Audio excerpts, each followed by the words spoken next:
Hippie ঘুরবে Tony Tony সেই মেয়েটা বাস নিয়ে দেখা হয়েছিল না, ওকে পটি ফেলেছি। কালকে সোনার বাংলা রেস্টুরেন্টে হেঁটে যাবো। এই তুই কথা বলছিস কেন? আরে সব পুরানো ঘর পর কি দেখছি? তুই তো সারাদিন মেয়েই ব্যস্ত। এই ঘরটা দেখ, এখানে যদি আমরা যেতে পারি না তাহলে আমরা বড় লোক হয়ে যাবো। তখন আর তোকে মেয়েদের পেছনে ঘুরতে হবে না, মেয়েরাই তোর পেছনে ঘুরবে। ওই ভাঙা ঘরে কি এমন আছে যে আমরা বড় লোক হয়ে যাবো? এটা হচ্ছে অনেক পুরনো এক জমিদার বাড়ি, এখানে অনেক গুপ্তধন আছে। যদি আমরা পেয়ে যাই তাহলে আমরা মালামাল হয়ে যাবো। মালামাল হবো না, আমাদের জীবনের বেহাল হয়ে যাবে। এ কথা বলছি কেন? আমিও শুনেছি যেখানে গুপ্তধন থাকে সেখানে জিন পড়ু থাকে, আর আমরা আনতে যাবো আমাদেরকে সারে ভাবছি।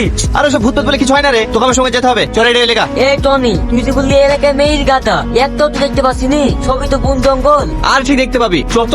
আচ্ছা দাদু, এই গ্রামে যে পুরনো জমিদার বাড়িটা আছে ওটা কোন দিকে? না না, আমাকে ও কথা কিছু জিজ্ঞেস করো না, আমি জানিনি, আমি জানিনি। আর কি হলো দাদা, চলে যাচ্ছেন যে? ঠিকানাটা বলে যান। আমি ও কথা বলতে পারবো না, আমার দুটো ছেলে ওখানে কি মারা দিছে, আমি বলতে পারবো না, আমি বলতে পারবো না। আমি ওখানে যাবো না, ওই দাদু তুমি ছেলে মরে গেছে, আমাকে তুই বাড়ি নিয়ে যা ভাই, বাড়ি নিয়ে যা। এই বিশু, ওই দিকে একটা মেয়ে আসছে। মেয়েটা দারুণ দেখছে তো। এই টনি, লাইন দিয়ে কইতে রে ভাই। হ্যাঁ অবশ্যই করে যাবো, কিন্তু আমার সঙ্গে তোকে যেতে হবে। যাবে? আরে আমি যাওয়ার লেগে তো এসছি, চ। বলছিলাম এখানে পুরনো জমিদার বাড়িটা কোথায়? আপনারা কোথা থেকে আসছেন? হ্যাঁ আমি বলছি নদিয়া থেকে আসছি। ও, কিন্তু আপনারা এখানে কি করতে যাবেন? ওইখানে অনেক বিপদ, মানুষজন কেউ যায় না। আমি ওইটা ওকে বুঝাতে শুনো, কিন্তু ও বুঝছে না। তুমি একটু ভালো করে বোঝাও না।